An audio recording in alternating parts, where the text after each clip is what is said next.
হিকমত জিনিসটা কি? না, জ্ঞান হচ্ছে নলেজ, আর হিকমা হচ্ছে বাংলায় বলে প্রজ্ঞা, হ্যাঁ, ইংরেজিতে বলে উইজডম।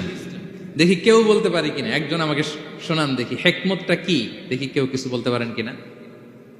হিকমত মানে ক্ষমতা, একজন বলছে। আচ্ছা, আর অলৌকিক সামথিং, আর শক্তি, আর হ্যাঁ এদিক থেকে যোগ্যতা, আর জ্ঞান। ঠিক আছে, আমার ভাইরা চেষ্টা করছে, আলহামদুলিল্লাহ।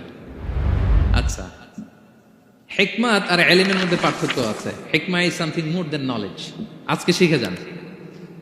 ইলম মানে যেটা জ্ঞান বা নলেজ, নলেজের সাথে যখন কমন সেন্স যুক্ত হয় তখন এটা হিকমা হয়ে যায়। সুবহানাল্লাহ কইতে বললেন না? নলেজ, নলেজ আর common sense, I repeat, knowledge আর কমন সেন্স ইকুয়াল টু হিকমা বা উইজডম।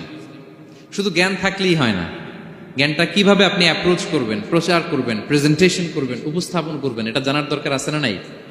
অনেকের অনেক জ্ঞান আছে কিন্তু কিভাবে বলতে হয়, কতটুকু বলতে হয় এটা জানে না, তাই না? তাহলে জ্ঞানকে কাজে লাগানোর যে মেকানিজম, যে কর্মকৌশল, এটার নাম হিকমা। আল্লাহ বলেছেন হিকমতের সাথে দাওয়াত দাও, উদউ ইলা সাবিলি রাব্বিকা বিল হিকমা, হিকমতের সাথে দাওয়াত দাও। নামাজ পড়া ফরজ, সবাই জানি না আমরা, এটারে বলে ইলম। কিন্তু নামাজটা কিভাবে পড়তে হয়, রুকু কেমনে দিতে হয়, সেজদা কেমনে করতে হয়, সালাম ফিরায় কিভাবে এটা এক্সিট করতে হয়, এই পুরো মেকানিজমটা জানার নাম হিকমা। তাহলে knowledge plus common sense equal to হিকমা।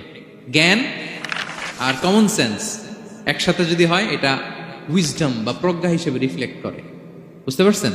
আল্লাহ বললেন আমি লোকমানকে প্রজ্ঞা দিয়েছি।